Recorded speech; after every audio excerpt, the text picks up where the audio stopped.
environment, economy, and geopolitics. Good afternoon, everyone. Today, our webinar is on environment, economy, and geopolitics. We have with us distinguished speakers, Dr. Debaprasad Bandyopadhyay, who will speak on environment, Dr. Surjodipta Roy from USA, he will speak on economy, and we have our distinguished professor, Dr. Sharoj Kumar Pal, who will deliver his speech on geopolitics. Environment, economy, and geopolitics. These are the contemporary issues much talked all over the world. Environment is degrading more rapidly than ever in the 21st century, and economy is at stake in most of the countries for too many reasons. And now COVID-19 has taken the greatest toll, and we feel the burnt of heat along the LOC, Sino India, and Pak India border. And so our topics of discussion are very relevant in this regard. Now we introduce our host, our patron, Vice Principal Sanjit Kumar Das. He is the inspiration of this webinar. And Mr. Mintu Halder is the bursar and librarian of our college. He is masterminding all these seminars. And we have Dr. Sheikh Abul Salam, who is a pioneer in the field of internet facilities and online teaching facilities. So I would like to request Vice Principal Sanjit Kumar Das to deliver his welcome address. Professor Das.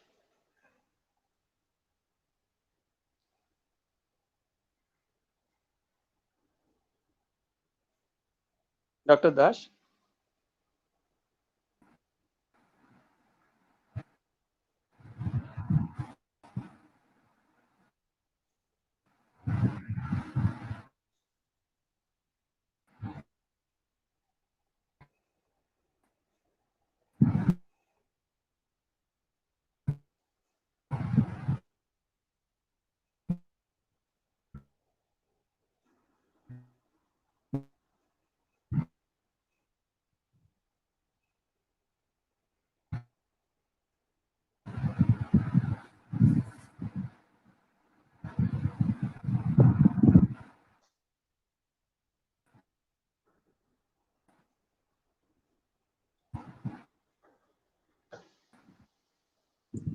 I think he is facing some network issue. Yes.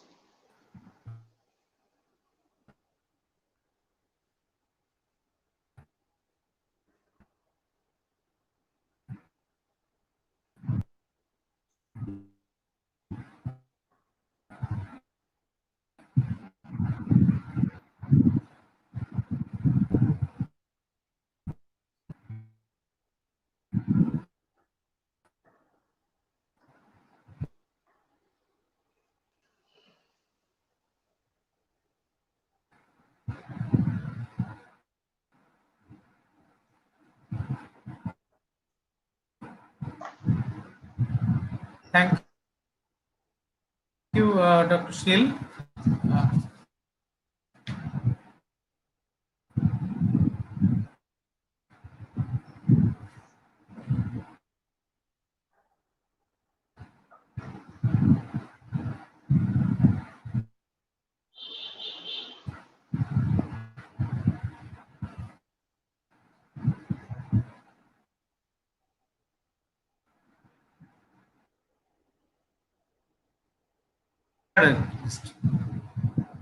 Can I?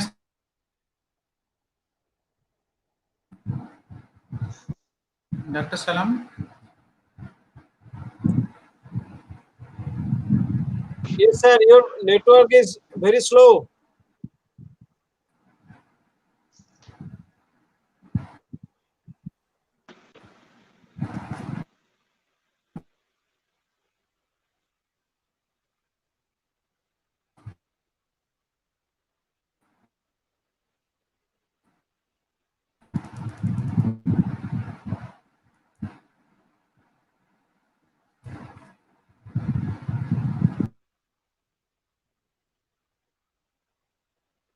Mr. Salam, Sanjit, can you please call Sanjit because he's facing some problem. He's calling me. Should I leave for the timing to take his call?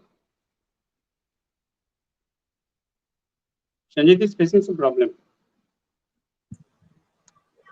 I'm just leaving for the timing.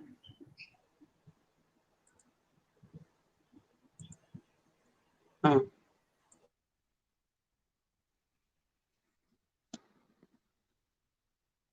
Sanjit, can you hear me? Dr. Dash, can you hear me?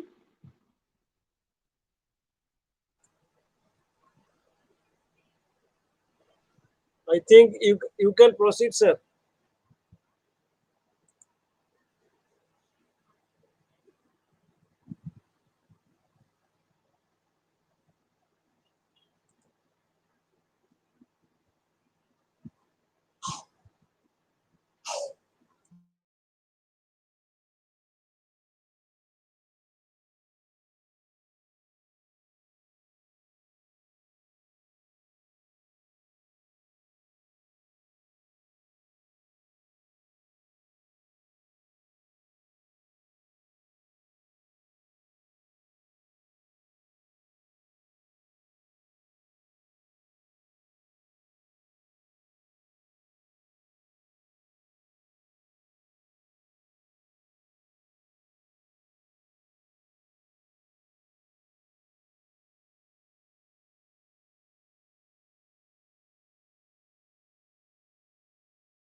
Yes, Dr. Salam.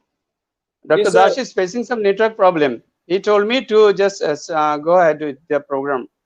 He's facing some network problem. He would join soon. As soon as his Okay, sir. network is You can restored. proceed. You can proceed, sir. Okay. Now I would like to request Dr. Debaprasad Bandyopadhyay, who is a distinguished scholar and a renowned teacher.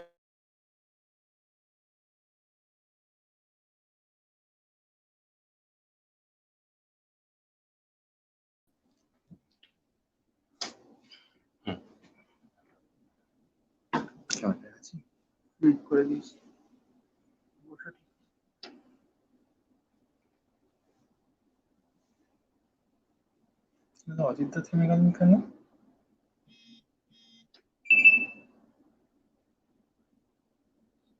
Video of হয়ে গেছে।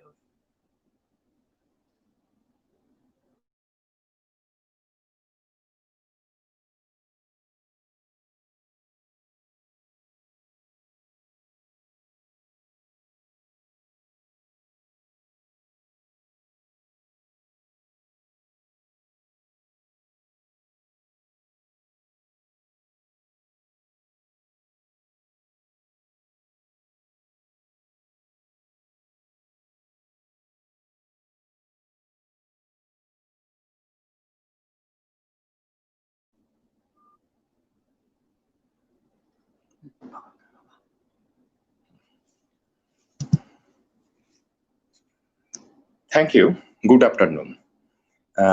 It's my great opportunity to attend this seminar, and I am thanking Bhairav Ganguly College, the authorities of Bhairav Ganguly College for inviting me to deliver such lecture at this session when we are in the midst of a catastrophic Dr. situation.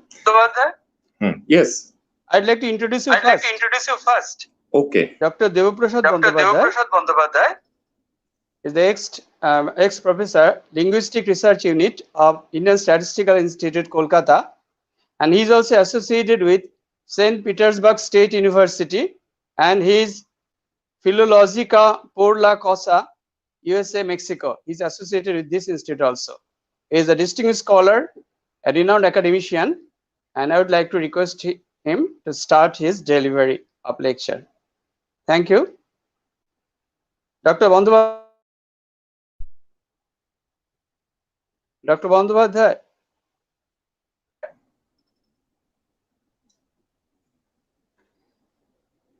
Thank you, Sir. Dr. Shil, for inviting me. I am also thanking Bhairav Ganguly College for inviting me for delivering such lecture on the topic of environmental issues.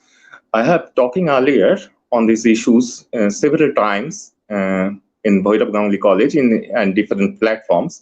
The problem is that I have always pointed out the problems of Anthropocene, the anthropogenic global heating. It's a problem, but I never talked about the possible solution for this problem. Everyone is speaking on the irreversible characteristics of this situation. We can't revert us back to the non-contaminated, so-called non-contaminated nature. So let us concentrate on the possible solution for this problem. Since industrial revolution, we are doing so much harm towards the mother nature, so-called mother nature, that we can't reverting us back to the normal, so-called normal situation. So what shall we do? What will be the praxis for our Mother Earth? There's, in this case, I'll introduce some terms for the convenience of the students only. I am delivering this lecture only for the students. My target group is students, not the learned speakers. Please pardon me, because I think it is the time for the praxis. Praxis is a German term. It is not equivalent to practice. Praxis, we are calling it praxeology. It's a type of philosophy. So I am relating this praxeology to ecosophy. Ecosophy is a neologism. Ecosophy is a portmanteau or hybrid word of ecology and philosophy. This term was introduced by Guattari, an eminent philosopher who introduced this term, ecosophy. Ecosophy is unconditional love for our environment and economy. Eco stands for both ecology and economy. And let me introduce some key words for the convenience of the student. For the students, I say I am using all these keywords. They can search it in the Google or from any other platform, so that they can perform according to this type of activism.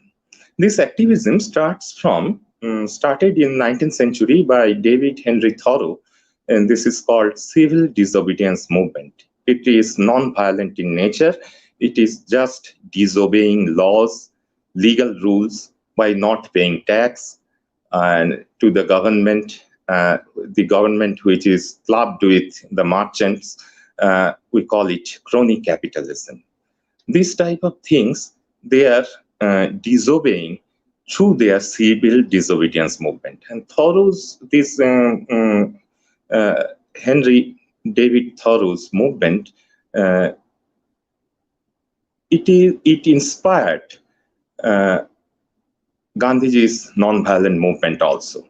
So altogether, from civil disobedience movement, we are taking cue to a new type of movement by eco-activists. Eco-activists, who are those? They are using a special term for this, eco-touch. Eco-touch is also a portmanteau word like ecosophy. Eco-touch, ecology plus sabotage. Sabotage is a type of sabotage that hampers all these developmental activities done by the super rich merchants and governments, the developmental project. For them, they are sabotaging the eco-touch activists. Those who are eco-touch activists, they are branded by the government as eco-terrorist. But please don't confuse it with eco-terrorism. Eco-touch is totally a non-violent movement to disrupt the activities of so-called development as preached by World Bank, World Trade Organization, and International Monetary Funds. These groups are named like the Club of Rome's Greenpeace movement. Greenpeace movement is one of the prominent movement in Germany, and First Earth movement, Eco Liberation Front. They are doing what I called as eco-touch.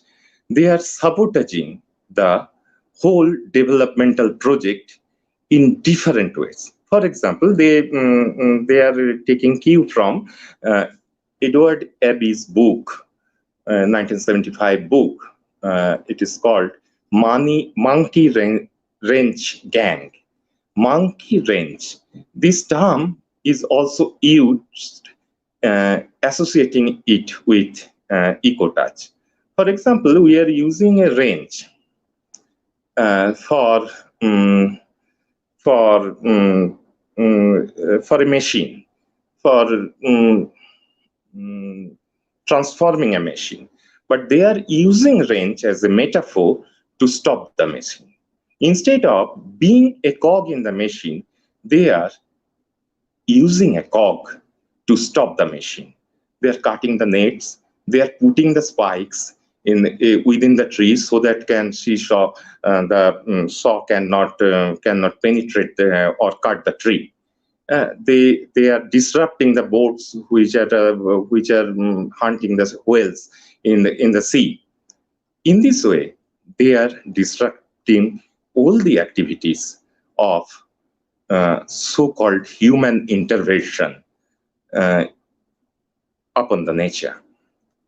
This is part of their ecosophy, and it is not at all terrorism.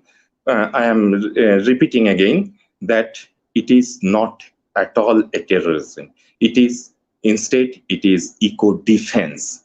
We are defending the ecological disasters instead of hampering the nature with technological interventions. Especially it is called in this digital age, that is computational capitalism, which disrupts not only the nature, also the human relationship. So this is not at all a terrorism.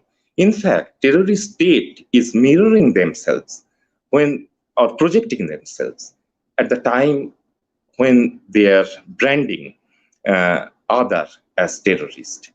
In fact, each and every super rich country, they are using the maximum budget for defense industry, or instead death industry. For initiating death, they are harming the nature. So, ecosophy is something which instigates or inspires the movement of eco-touch. And what is monkey wrenching? I have cited 2 or 3 examples. I have already cited that disrupting the boats which are hunting whales and inserting spikes within the tree so that saw cannot penetrate or cut the tree at all. So this monkey wrenching, this term, I have already said, has taken from a novel, Monkey Wrench Gang by Abbey, and they are promoting the followers of this group, EcoTouch group. They are following the Luddite view of 19th century movement. The Luddite movement, they are a group of workers. They decided to destroy all the machineries or technocratic intervention within the earth to stop the pollution. It is 19th century movement. They are also inspired by this Luddite movement, Luddite, Luddite. For this, I am telling the spelling of this all these terms because so that students can find out all these words when they are googling. And it is also a part of deep ecology. There are two types of ecological movement. One is deep ecology and another one is shallow ecology. Deep ecology is for totally non-contaminated nature without any human intervention or minimum human intervention. On the other hand, shallow ecology, it is for tolerant human intervention on the nature. Tolerant means they are minimizing the efforts for developmental projects, and therefore some compromising effort to cope with the nature. So there is a difference between deep ecology and shallow ecology. But in case of ecotouch, deep ecology has a deep impact on ecotouch movement. And with this, they are also concentrated. They also concentrate on the problem of the nature with the term ecosexuality. Ecosexuality is the sexual relationship with nature. And I must say that these type of movements, even when Guattari coined this term ecosophy, all these type of movements are influenced by a philosopher. His name is Benedict Spinoza, who equated nature with Deus. Deus, in a sense, it's a not theological God, but if you try to understand this Deus, you have the intellectual capability to understand this Deus. You can't pray or you can perform ritual worship for this nature is equal to God. God, the Deus term, Deus, according to dictionary, means God, but it is not at all theological or theocratic God at all. And it is monism and not at all a monotheism. And ecosexuality and the concept of ecosophy is totally related to love for all the things for existed in nature. All the things means nature means of the whole universe, not only we are not only concentrating on the planet, only our planet, but the thing is that our planet is at stake. At this time, what shall we do as our praxis is as an activist also? What shall we do? We will perform ecotouch to stop the anthropogenic global heating, which has started as early as 1750, or at the or we can say 10,000 years ago, when human being, first human being who started the intervention into the nature. So these are the conceptual categories which are used in case of ecological activism or in case of ecotouch. But one word of caution for it, because all these ecotouch activities are captured by the super rich people, especially merchants, entrepreneurs.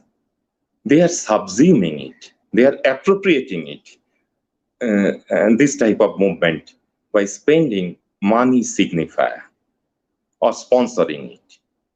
This type of subsumption or appropriation is called green capitalism. When we are consuming quote unquote organic foods without pesticides, without any chemical fertilizer, by paying too much money for it, costly consumption, or technically we call it conspicuous consumption. So green capitalism is subsuming all this movement. So it is statutory warning for those activists who are performing this type of act that you must keep your distance with all those people who are those master of universe who are controlling this economy. And I must emphasize, last of all, I must emphasize on another thing which we can do. What we shall do as an activist? Will we perform after in post-COVID situation all the activities we have we were doing in pre-COVID era? Are we ready to accept the vintage society where we can deploy our socially necessary labor for all the people? We are, as an activist, as activists, we are ready to accept the farming, gathering, hunting, and return ourselves to the vintage society? This is a problem question. So my point is that we must do our own work, that is socially necessary labor. What is socially necessary labor? Socially necessary labor is striving for our own food. We can make our own food. We can make our own clothes. We can make our own shoes or spectacles, which are necessary for us, so that we can not spend money signifier for buying all these commodities.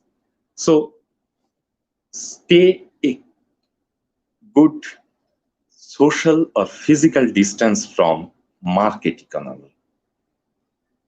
Market is a necessary evil. These type of things are once preached or once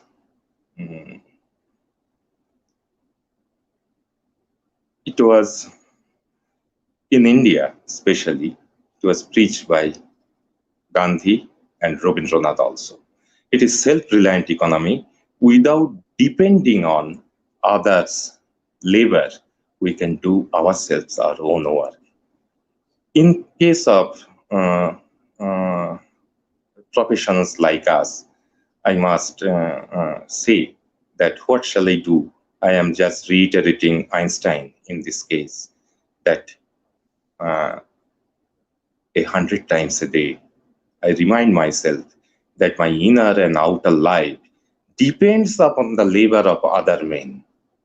Living and dead, that I must exert myself in order to give in the same measure as I have received and am receiving.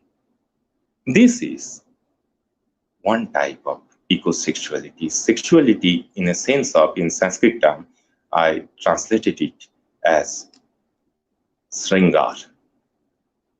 Sringar covers, it's an umbrella term, covers everything. The loving relationship with our nature, with our neighbors. Neighbors include humans and non-human also. This type of mental attitude we need in this moment. For the sake of students, now let me summarize my lecture in Bangla within 5 minutes, as requested by our convener, Dr. Shil. আমি এতক্ষণ যা বললাম সেটা মোটামুটি একটা সারাংশ করলে যেটা দাঁড়ায় সেটা হচ্ছে যে আমি এতদিন ধরে যে কথাগুলো বলে এসেছি যে মানুষের কারণে পৃথিবীর উষ্ণতা বেড়ে যাওয়ার কথা, সেটাকে থামানোর জন্য যেটা সবচেয়ে জরুরি ব্যাপার হচ্ছে কিছু অ্যাক্টিভিজম। যদিও আমরা জানি যে এটা উল্টানো যাবে না, যা ক্ষতি হয়ে গেছে প্রকৃতির নিসর্গের যে ক্ষতি হয়ে গেছে সেটাকে উল্টানো যাবে না। তবু আশায় বাসে চাষা, সেই আশাতে আমরা যে প্রস্তাবগুলো এখানে রাখছি সেগুলো হচ্ছে একটা হচ্ছে ইকোটাজ, ইকোলজিক্যাল সাবোটাজ, অর্থাৎ যে অ্যাক্টিভিজম এই ডেভেলপমেন্টাল প্রজেক্টগুলোকে, উন্নয়নের যে অনবরত একটা উল্লাস চলছে চারদিকে, সেটাকে থামানো। সেখানে অনেকেই ব্যবহার করছেন এই কথাটা, সাস্টেনেবল রিট্রিট ফ্রম ডেভেলপমেন্ট। অর্থাৎ এই রিট্রিট বা এক ধরনের পালিয়ে যাওয়া, এই ডেভেলপমেন্টকে অস্বীকার করা, এই উন্নয়নকে অস্বীকার করা ইকোটাচের মাধ্যমে। একজন নারীর কথা জানি 1997 সালে এরকম ইকোটাচ করেছিলেন। একটি রেডউড গাছকে কাটার চেষ্টা হচ্ছিল, তিনি সেই গাছের ওপরে প্রায় 738 দিন বসেছিলেন, সে গাছটাকে কাটতে দেননি, জাস্ট বসেছিলেন। এই যে এই জিনিসগুলোকে বড় লোকেরা তারা ইকো টেরোরিজম বলে ব্যাখ্যা করে, কিন্তু এটা ইকো টেরোরিজম নয়, ইকো ডিফেন্স। আমাকে বাঁচতে গেলে আমার প্রকৃতিকে বাঁচাতে হবে। এখানে একটা তারা শব্দ ব্যবহার করেন মাঙ্কি রেঞ্চিং, অর্থাৎ বাঁদরের রেঞ্চিং আর কি। এটা ঠাট্টা করেই বলা হয়, একটি উপন্যাস থেকে নেওয়া হয়েছে, অ্যাবি বলে এক ভদ্রলোক, এডওয়ার্ড অ্যাবি, তা 1975 সালের একটি উপন্যাস, দ্য মাঙ্কি রেঞ্চ গ্যাং, সেখান থেকে নেওয়া হয়েছে। এরা যেটা কাজ করে, তোমরা দেখবে যারা অ্যাভেঞ্জার সিরিজ দেখেছো, এই অ্যাভেঞ্জারের ছবিগুলোতে, এটা আমি যেহেতু স্টুডেন্টদের বলছি তাই তোমরা করেই বলছি, যে তোমরা যারা দেখেছো অ্যাভেঞ্জার সিরিজ, এবং এটা বাচ্চা ছেলে মেয়েরা দেখে বলেই আমি তুমি শব্দটা ব্যবহার করলাম। তা এই অ্যাভেঞ্জার সিরিজে হিতি অফ তেজ মরুত, এই 4টে প্রাইমারি এলিমেন্টকে ধরে নিয়ে তারা ক্ষেপে উঠছে, তারা প্রতিশোধ নিতে চাইছে। সেই প্রতিশোধ নেওয়া থামাচ্ছে কয়েকজন অ্যাভেঞ্জার। আবার এই অ্যাভেঞ্জার ফিল্ম থেকে গ্রিন ক্যাপিটালিজম কিভাবে হলিউড খেয়ে ফেললো ছবিগুলোকে, এই আমাদের প্রতিরোধের ব্যাপার কি, এটাকেই প্রতিরোধ করতে যাচ্ছে অ্যাভেঞ্জাররা। সেই অ্যাভেঞ্জাররা কিন্তু সুপার হিরো। তারা তাদের এই অ্যাভেঞ্জার শব্দ থেকে এখন একটা শব্দ চালু হয়ে গেছে ইকো অ্যাভেঞ্জার্স বলে। সেই ইকো অ্যাভেঞ্জার্সরা এই ইকো টাচ করার জন্য প্রস্তুত হয়ে আছে। এই জায়গা থেকে আমি একটি শব্দের উপর জোর দিয়েছি, যারা আমরা অ্যাক্টিভিজম করছি তাদের এখন যে প্রাচীন যে পুরনো, যেগুলোকে আমরা খুব খারাপ বলে ভাবি এখন আর কি, এই ডেভেলপমেন্ট আমরা যারা কেনাকাটা করে ফ্রিজে জিনিস রেখে খাই দাই আর কি, তাদের কাজটা হচ্ছে যে এই পুরনো যাপনে ফিরে যাওয়া, যাতে আমি আমার রুটি কাপড়া মাকানের বন্দোবস্ত করে নিতে পারি, এই গ্রিন ক্যাপিটালিজমকে অ্যাভয়েড করতে পারি, নষ্ট করতে পারি। এখানে আসে ডিপ ইকোলজি এবং শ্যালো ইকোলজির ধারণা। এটা কিন্তু এই সোশ্যালি নেসেসারি লেবার এই ডিপ ইকোলজির সঙ্গে জড়িয়ে, এবং মানুষের সঙ্গে মানুষ এবং না মানুষ এবং মানে পুরো প্রকৃতির সঙ্গে সম্পর্কটা জড়িয়ে রয়েছে। তা যাই হোক, এই জায়গা থেকে আমরা শৃঙ্গারের একটা কথা প্রস্তাব রেখেছি, যে শৃঙ্গারে গেলে প্রকৃতির সঙ্গে শৃঙ্গার সম্পর্ক, ভালোবাসার সম্পর্ক, সেই সম্পর্কে গেলে আমরা এই পৃথিবীকে বাঁচাতে পারবো। এখন যেটা দরকার সেটা হচ্ছে এই পৃথিবীকে বাঁচানোর জন্য আপ্রাণ চেষ্টা করা। পৃথিবীর অবস্থা তো খুব খারাপ জায়গায় নিয়ে গেছে এই ডেভেলপমেন্টাল প্রজেক্ট গুলো, আর যেন ফিরে না আসে। আমি বলে রাখি, কোভিডে যে ধরনের ইকোনমিক অ্যাক্টিভিটি বন্ধ হয়েছে কোভিড এর কারণে, তার ফলে মাত্র 0.01% পৃথিবী শান্ত হয়েছে। তার মানে কিন্তু এই 0.01% কিছুই না। মানে ওজোন স্ফিয়ারের ডিপ্লিশন, তারপর ধরা যাক যে উত্তর মেরু দক্ষিণ মেরুতে বরফ গলা খুব সামান্য পরিমাণে 0.01, কালকের রিপোর্ট এটা 0.01% কমেছে। তা এই অবস্থায় আমাদের এমন একটা যাপনে যেতে হবে যাতে অন্তত এই ক্যান্সারগ্রস্ত পৃথিবীকে কেমোথেরাপি দিয়ে বাঁচানো যায়। এইটুকুই আমার বলবার, আমি এখানে শেষ করছি। পরে যদি কোনো প্রশ্নোত্তর আসে, I'll try my best to answer those questions. Thank you very much.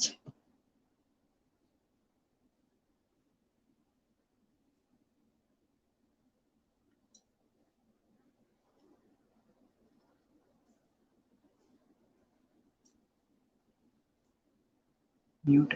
Professor Dr. Kumar Pal to deliver his lecture on geopolitics. Dr. Pal, can you hear me, Dr. Pal? Yeah, I can hear you. What about voice? Is it audible? Sir শুনতে পাচ্ছেন? তোমরা শুনতে পাচ্ছ? আপনি একটু loud হবেন।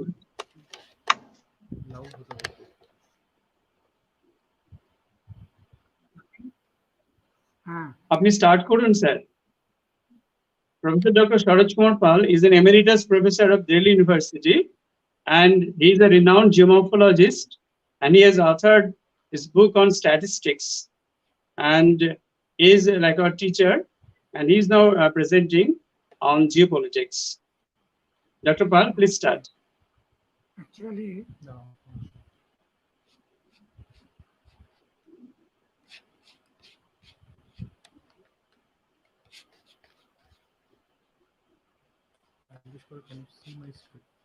see my আর একটু screen. জোরে বলতে হবে তো, Can শোনা you যাচ্ছে see না the আপনার মাইক। screen? Actually, my আর topic একটু loud. is on relevance of geography resolving the Indo-China border issues along the Himalayas. It is in the first slide.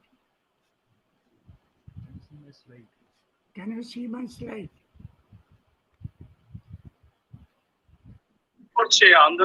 Light করছে, অন্ধকার হয়ে আছে ওই জায়গাটা।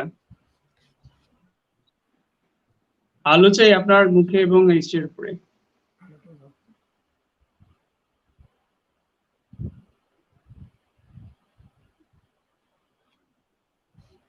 ঠিক আছে, আপনি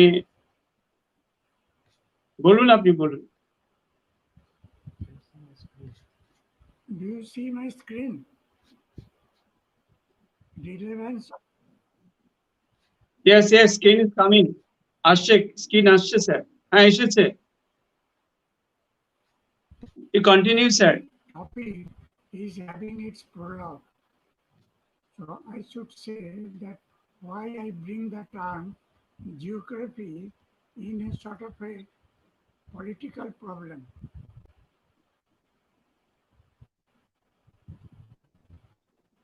In a sort of a political problem that is concerned with the conflicting issue of the boundary between India and China regarding the Himalayas.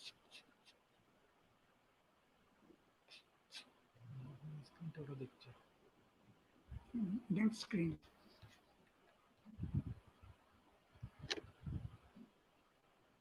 Now you can see that in this particular slide, I have mentioned several terms.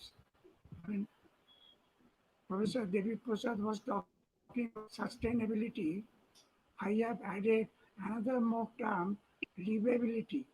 Sustainability and livability of societies are involved in continuation of the people over a territorial area.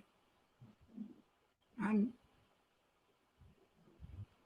to make the life sustainable through the ages, there is the requirement of various factors which synthesize the life over a period of time.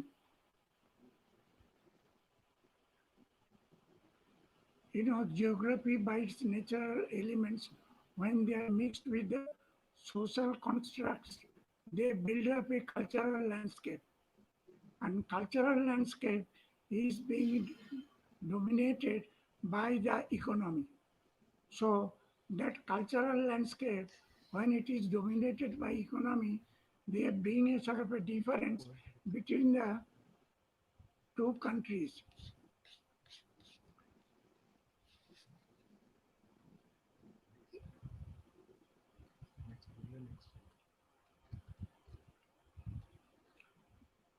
Can you see the political form of government between two countries?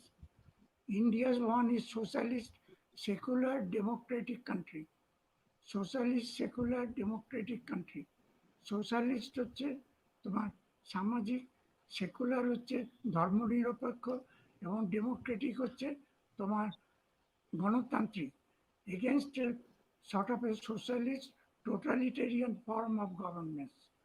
Totalitarian form of governance এ যে party পাওয়ারে থাকে, অর্থাৎ there is one single party, that party controls the life of all the people in the country throughout their lifespan itself.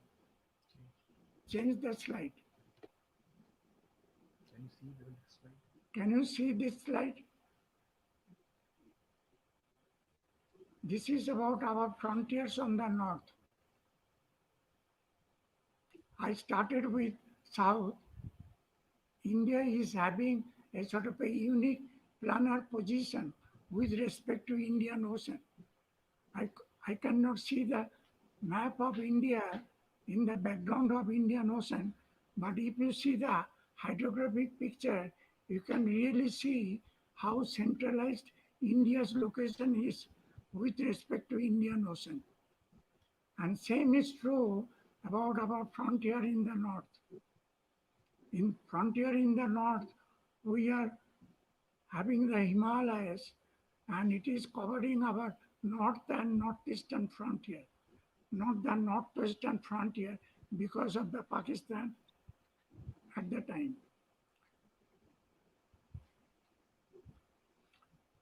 Now look at the characteristics of the Himalayan stretch, how impassable it is. I call it impassable frontier. Can you see it? Next slide. Yes, sir, you can proceed. Sir, we can hear you. Proceed. Just speak some loud. Regarding the scientific studies, we are having three institutions.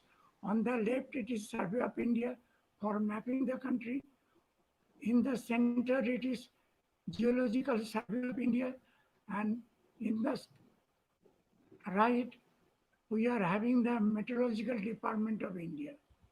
They provide us the knowledge regarding the Himalayas from scientific point of view. Next slide.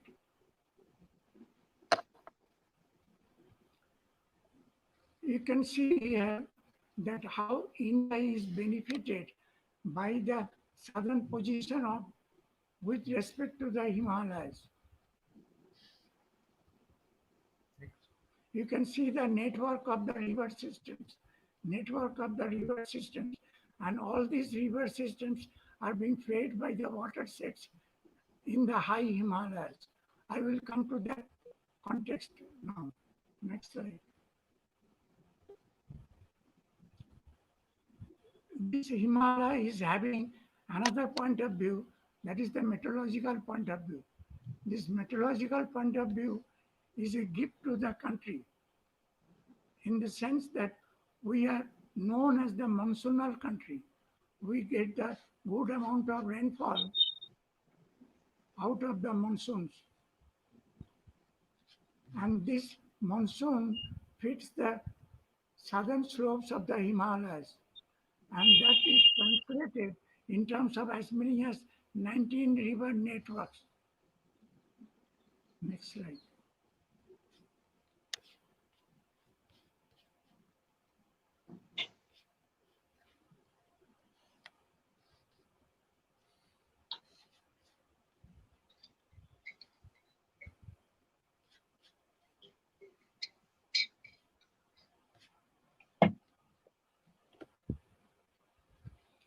Now we come to the topic of geopolitics. Actually, I have termed it in my slide, but I am having no interest in going to geopolitics. But that is the event in which we have to go through. So I have taken the term. Geopolitics, when politics do come in a geographical context, particularly in a territorial context, it becomes geopolitics. And somehow India has become a fallout with China regarding the geopolitics. And I have given the historical context of it, that we were not having any geopolitics regarding our Himalayan frontier. So long, Tibet was our bordering country. And but that continued till 1949, when the political situation changes. India becomes free, and China also becomes a socialist republic and establishes a totalitarian government. And immediately it likes to straighten its 44,000-kilometer boundary, and its interest comes to the Tibet. So it claims Tibet, and we also believe that Tibet belongs to China. So in the beginning, we helped China. So China invaded Tibet, and Tibet becomes Tibet comes under its occupation. But that I say that we committed a historical blunder by defining China's border with India all along the Himalayas. And I quote it, that bleeds the nation still today. But somehow, though we are concerned with appeasing China, but China was not happy. Chinese brutality in ruling over Tibet led to exodus of the ruler of the country and the religious ruler of the country, Dalai Lama, to flee Tibet and take asylum in India in 1959.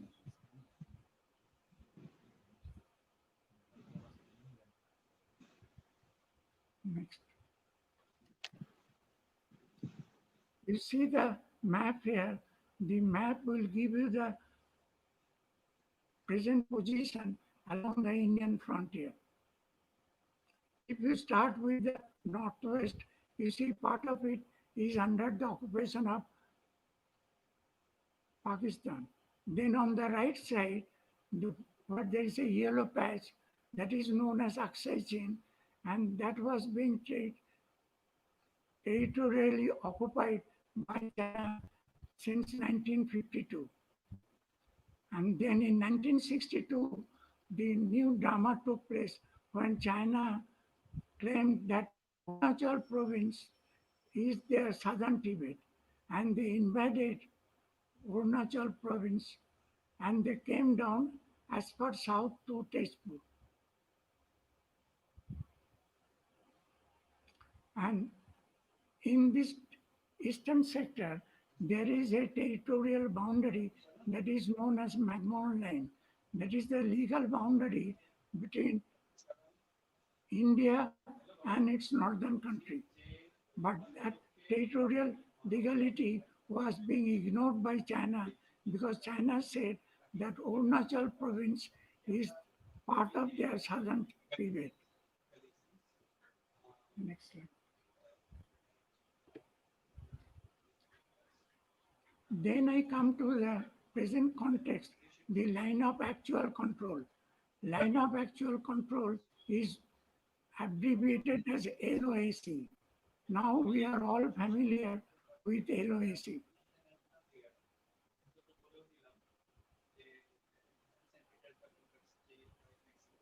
Can you see the characteristics of LOAC?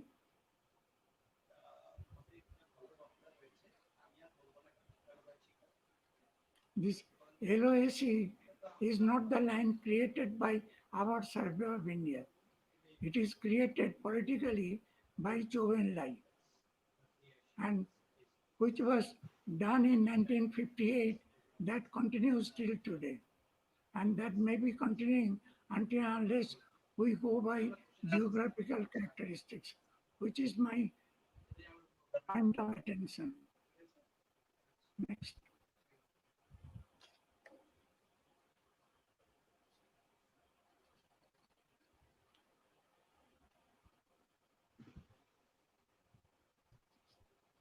Next.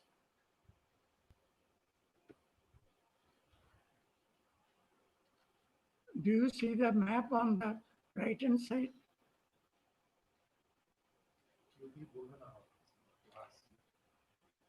You can see here that there are so many boundary lines here.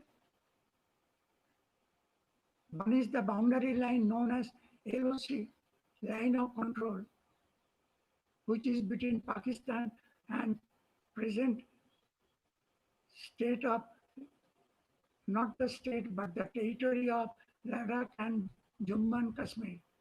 And then on the eastern side, there is another boundary which is presently known as LOAC, line of actual control. And on the other side of the line of actual control, you can see the territory Aksai Chin. Next.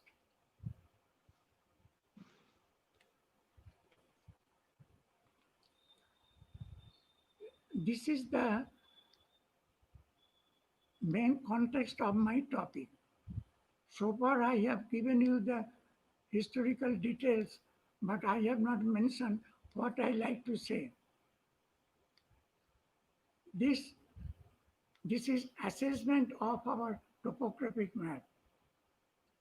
We like to say that we belong to South Asia because of the reason that India, along with its three neighboring countries like Pakistan, Nepal, and Bhutan, we are on the southern slopes of the Himalayas, and we are tremendously benefited from the nature by being on the southern slope because we are on the windward side of the monsoon, so we get the benefit of the rainfall, and that has changed not only the network of the topography, but also the network of the river systems. And here I like to point your attention to a small valley known as Galwan Valley. That is the present point of contention at the moment. It has started since the month of April and May in this year. If you look at this map, you can see the Galwan River. Galwan River territorially is in Aksai Chin, but it flows southwards. That means it flows on the southern slopes of the Himalayas, and it comes to Ladakh Union Territory to join the Sevak River. So I mean to say that if you go by the watershed boundary of the Galwan River, then you can see that Aksai Chin, which is being illegally taken or occupied by China, that belongs to China. That belongs to India really, and India should claim on it. When we are going to straightening our boundary, we should claim Aksai Chin, and that way we can establish that how we are situated on the southern slopes of the Himalayas. Next.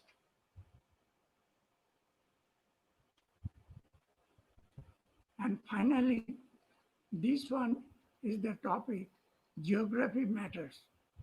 I mean, there is a sort of a history behind this term itself, geography matters.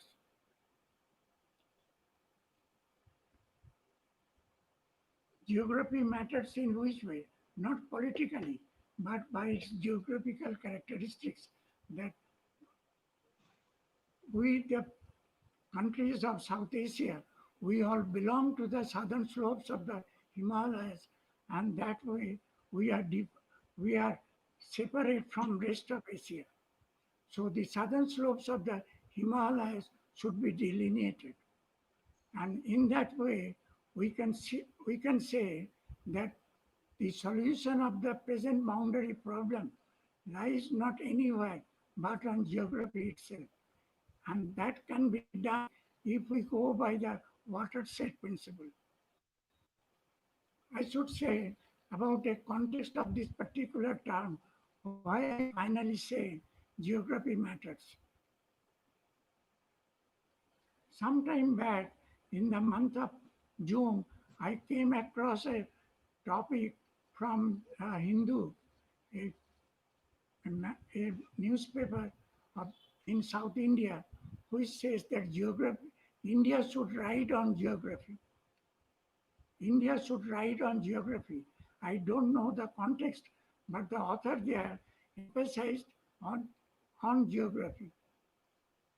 And this thing is being cited by one geographer also, one professor geographer, Gerard de Blies. Gerard de Blies. Gerard de Blies is a famous geographer. He is actually a Dutch American. He contributed in the morning, Good Morning Show of America in the ABC for 9 years. And he published a book. He gives the title that Why Geography Matters. Why geography matters come in the context that where we are having information which is disparate and which we cannot solve, like this border issue. It is a disparate matter, and both the countries are not able to solve it. But being nation states, both India and China have to solve it strategically by an international boundary. And in this context, he says that what the matter is disparate, the solution is being resolved geographically. Matter is disparate, so answer is not known, and it can be known only through geography.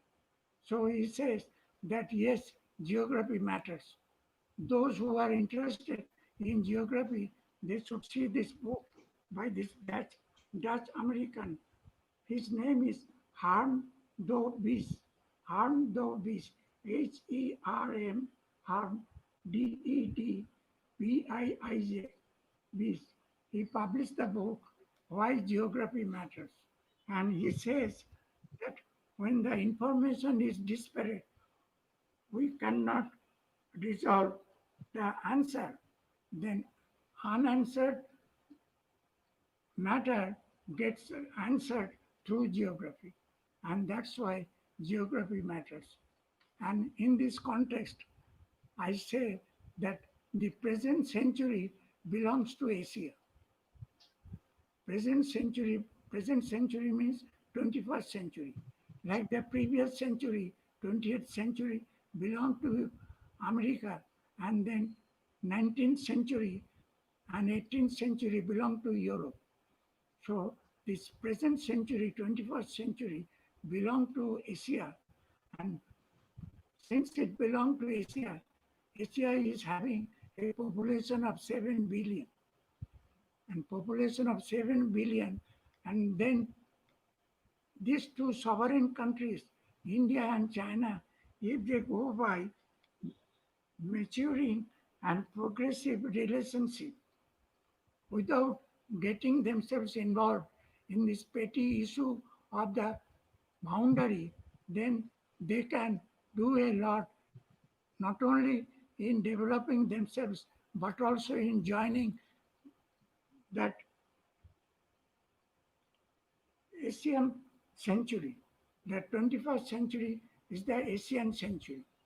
So I advise both the countries to adjust themselves to the Asian century rather than to these political issues where there is no gain. And I ended it with Tagore, দিবে আর নিবে মিলাবে মিলিবে যাবে না ফিরে এই ভারতের মহামানবের সাগর তীরে. If I go by English rendering, I can say if you want to give and get together, irreversible processes of mutual exchange and assimilation is taking place once again in this holy confluence of humanity. Thank you for listening.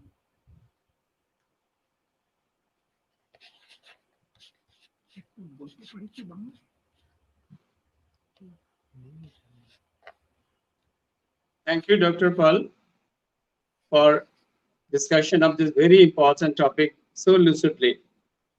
Now, we have been trying to connect Dr. Roy, but maybe we could not connect him due to some technical reasons. However, hope to reschedule the program on the other day because we have tried to make contact with him. We were trying to connect him, but we couldn't connect him, maybe due to some technical reasons. We hope to reschedule the program on other day. Thank you. We will now start our question and answer session. I'd like to request Dr. Abul Salam, please start the question and answer session. Dr. Salam, can you hear me? Yes, sir. I am here. Yes, please take question and answer session. Take questions of the viewers. Okay, there are some questions to Dr. Saroj Kumar Pal, our respected sir. I just try to keep the questions on the screen, sir. You can observe the screen and read it, or I also at the same time read out the questions. One question is there from Sharupa Mahapatro. She is saying that geography matter is true, but don't you think it is too much of an utopian solution for such a critical, vigorous matter? Sir, the question is also in your screen. Yeah, I can see that. You see that I told you when the matter or the information is disparate, then you don't get the answer. And when it is unanswered, when the issue is unanswered, the border of the country along the Himalayas remain unanswered. Since these two countries become independent and establish their own governance, and it is continuing for last how many years? Must be more than 65 years. So how to make it answer? I don't call it utopian solution, but no answer is coming from any side.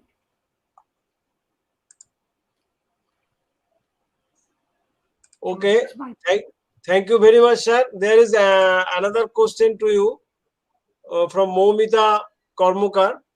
India-China relation, how can they to be improved? What do you think about this, sir? Myself, Momita. He is a student from the College of Bhairav Ganguly. So, what is your opinion on that particular aspect?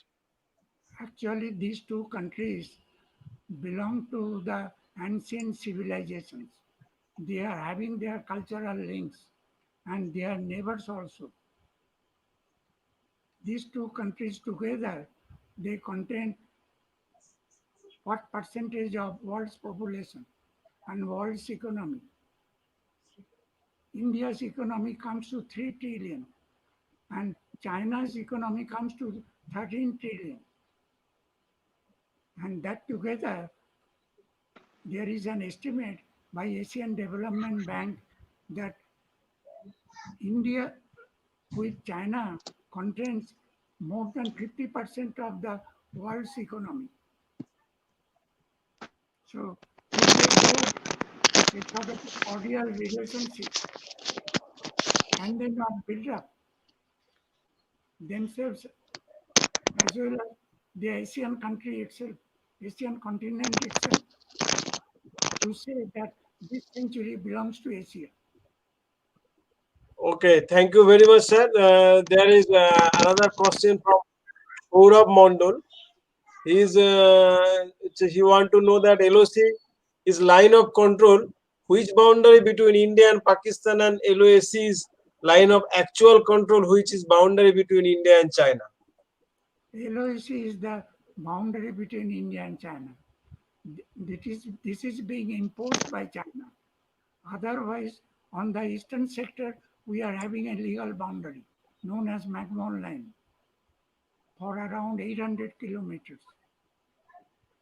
But China Thank you. ignores that, and they put the LOAC along the entire Himalayas, right from Karakoram Pass to the Arunachal province in the northeast. Thank you very much, sir, for your good response. And now there are some questions to Dr. Bandopadhyay, out of which one I am showing here. Dr. Bandopadhyay, please. Yes. How much damage will the environment in restoration I can't read it. by man after COVID pandemic? How much damage will the environment face in restoration of the economic downturn conditioned by man after COVID pandemic? Yes, that's a very good question. In fact, if you stick to the earlier paradigm of economic development that's preached and advocated by Samuelson, you can't take your recourse to sustainable economy. And this special term, sustainable economy, is also used by the World Bank. So you can't depend on the debt, you can't depend on the burning fossil fuels and other such things. You have to take your recourse to a different kind of economy, which solely depends on the socially necessary labor, or samabaya. Samabaya is a concept introduced differently by Rabindranath and, of course, Gandhi in the case of Sriniketan. Just look at the Sriniketan project of Gandhi.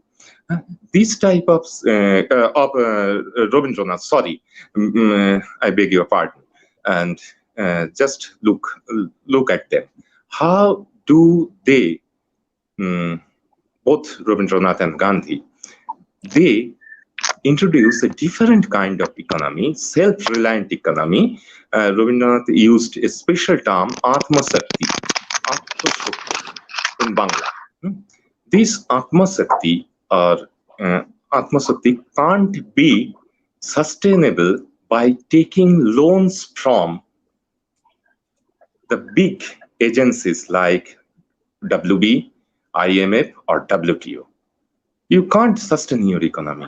You have to learn how to make your own foods, own clothes, and roti kapka makan, and your own house. These are the possible solutions. I don't think the economy, which depends on the share markets, stock exchanges. There are too much noise. I can't speak. There are too much noise. Can you mute, please, your microphone? So this a different kind of economy. In my lecture, I said that we have to return to the vintage society. That's the solution.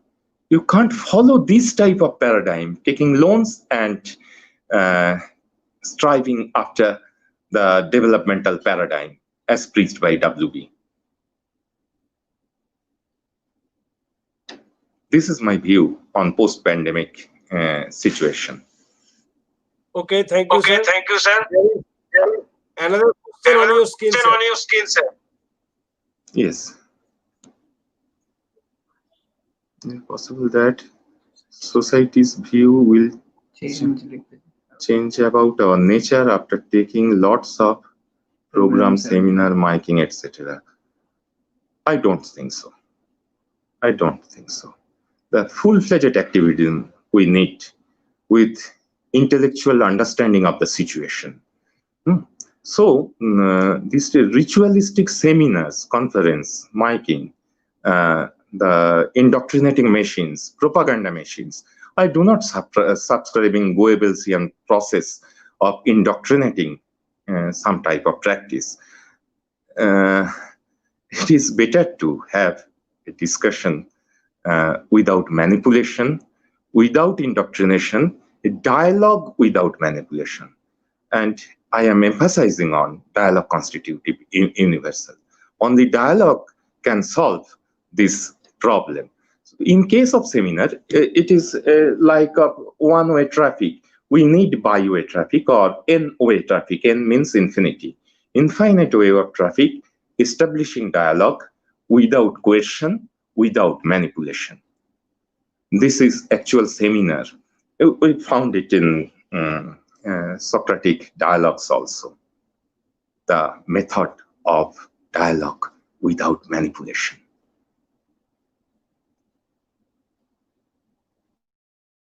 So another question is from Suhel Sen. He is asking that if we are economic, we cannot be sustainable, and if we are sustainable, we cannot be economic. What is your opinion on that particular quotation or line? Please unmute, sir. Please unmute yourself. Yes, pardon me. Yes, sir. Carry Pardon on, sir. me. Yes, sir. Carry on, sir. Okay, thank you. The thing is that the semantic connotation of this term economic. What do you mean by economic? Economic, what does it mean? In fact, I am citing one book by Schumacher. It is Small is Beautiful. He introduced different type of economics. He introduced Buddhist economics also. So economic in stipulated sense of term, I don't subscribe it as advocated by Samuelson, Keynes, and others. So I don't want to follow them. I want to follow. In fact, I am remembering that for describing the term economic or defining the term economic, let me reiterate one memo. He is related to Samuelson also. Samuelson is called as the father of modern economics. He is related to Samuelson. He was director of World Bank. His name is Lawrence Summers, a son of Robert Summers. He is also an eminent economist. He sent a memo, a letter to his colleague. It is infamously known as Lawrence Memo. The heading of this, let them eat pollution. Them means Asia, Africa, and Latin America. Let them eat pollution so that we can encash the diseases. He mentioned the prostate cancer and other such things. So the particular mindset of modern economics is this, that let them eat pollution so that we can earn. We can earn by killing them, slow poisoning them. This type of economics I am not subscribing. I am talking about economics, that type of economics which Schumacher summarized as small is beautiful, totally decentralized, self-reliant economy without depending on others' labor. That's my answer. So that can be sustainable in different sense of term. And we need sustainable retreat from the developmental economics. That's my point. So in what sense, I have a revert question, in what sense you are using this term, economy? Can you, there is another question. Can we explain how planners should merge two concepts, environmental restoration and economic development, at the same time in coming years? To Dr. Bandyopadhyay. Okay, that's a very good question. Economy and environment, you can't now, just now, you can't think about economy without environmental concern. Without environmental concern, if you are thinking about economy, it is just building castle in the cloud. So I don't want to detach or disconnect economy with environment. They must be clubbed together. You are building some bridges or building skyscrapers. We can't spare it now. Just it is impossible because the situation, I am repeating, is irreversible. We are just deploying chemotherapy to a cancer patient, that is the planet Earth. So when you are talking about economy, in fact, leaders are talking about economy without any environmental concern, I think that is simply nonsense, a bakwas. You can't. Okay, thank you very much, Dr. Bandyopadhyay, for your nice response to these good questions. And we have the last questions to Dr. Pal, Saroj Kumar Pal, sir. One question is from the competitive exam he is writing. Sir, we are economically too poor as per GDP than China. So, what would be the best for growing our GDP and geopolitical issues with China? The question is asking by a research scholar from University of Taiwan. Sir, SK Pal, sir. I should say, yes, this is a good question. I have mentioned in my very preamble that there are two sets of lifestyle. One is endogenous and another is exogenous.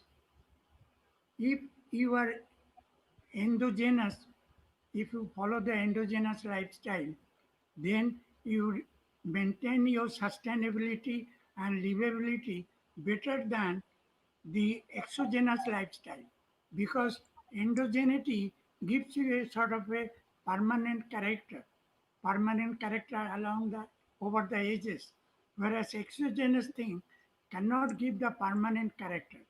So the GDP, more than the GDP, what are required from the people, that whether they are maintaining a sustainable as well as at the same time a livable lifestyle. If it is not livable, then it will not be sustainable also finally. So GDP growth is needed. Over the years, GDP growth for any country or for any area, for any family even, it is needed. So what is true for a family, I should say that is true for a country, for a society. So that's my answer. That you have to maintain, you have to ask yourself what sort of lifestyle you are following, whether it is endogenous or it is exogenous. Okay, In thank you very much, sir. Thank you very much, sir, for it. You require to have a sort of a economic ambitions divergently. Your economic ambitions have to be divergent if you follow the exogenous lifestyle. Thank you, sir, very much for your nice response to these questions.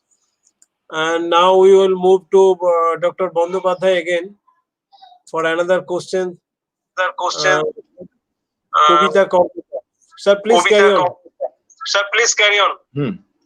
Dr. Bandyopadhyay, sir, then what type of development we should be foreclose right now to provide effective chemo to the earth? Yes. First of all, I must introduce another concept, and that is moneyless society. Without money signifier, without any exchange value, how can we sustain? You can search it. Even there are Facebook groups on moneyless society, moneyless world, and other such things. There are a small group of people, they are following this type of path. And even in India, There are small groups, they are doing all these things. You'll find it in Bandana Siva's attempt to build a different kind of university, Bija Vidyapito, where they are exchanging bija or seeds without any exchange value or money signifier. So the emphasis will be on the to use chemotherapy for the planet Earth is not for the military. We don't want any military expenditure. Ahimsa is the first non-violent way, is the first thing we have to practice in our day-to-day life. Ahimsa is the first thing. We can't spare it now. So much money for killing people. Homo sapiens, I don't know their caste and creed or religious affiliations and other such things. So this is the first thing we must do for striving for moneyless society. That is one thing. And practicing labor, socially necessary labor. I am again and again using this term, socially necessary labor, and that is necessary for sustaining our globe. That that all these things, and indebtedness, that is the third issue. Moneyless society is the first one, and that is without death industry we can sustain our economy without killing others. And third one is that performing our own labors, which we necessarily need. We must do it for ourselves, not only for ourselves, for those who are handicapped, for old age, senior citizens, and for children. And also, we must keep in mind the non-human beings. For sustenance of the earth, we must take care of non-human beings. They are ignored, totally ignored in our dominant discourse. So these are the solution. These are the chemotherapy. We can't build bullet trains now, or temples, or church, or mosque. We can't spend time for those type of conspicuous activities and ostentatious display of something useless commodity. So these are my suggestions. Okay, thank you very much, sir, for your nice response. And this is the last questions from Kanchun Modak. You just read out the question and provide your response to this.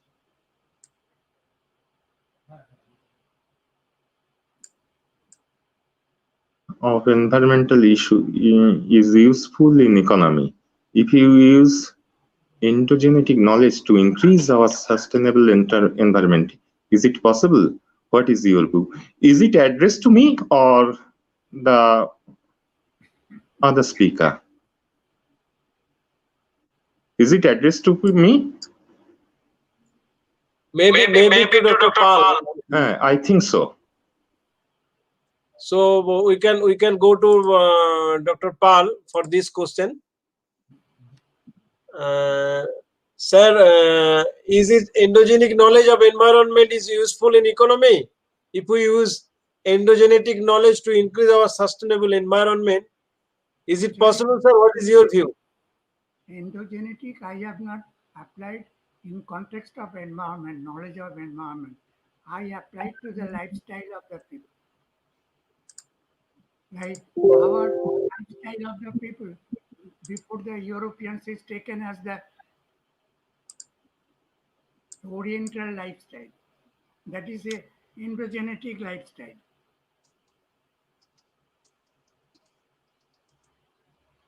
Okay, thank you, sir. Now we will move to Dr. Ajit Kumar Sil, sir, for the rest of the program. Dr. Sil. For your valuable lectures on the most important two topics of the day. Sorry, we missed the third lecture. if possible, we'll reschedule the program on another day. And hope the viewers, you have also enjoyed the program. And the question answer session was very good. And now I would like to request Dr. Sanjit Kumar Das to give his valedictory address. Dr. Das. I think there is some network issues with Dr. Das. So, obviously, you have to provide the vote of thanks and conclude the session.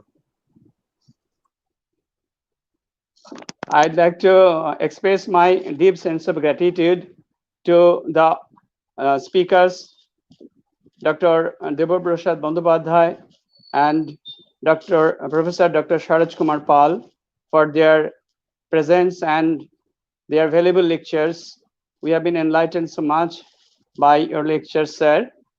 And we are thankful to the organizers, especially our Vice Principal, Dr. Sanjit Kumar Das, our bursar, Mr. Mintu Haldar, and Dr.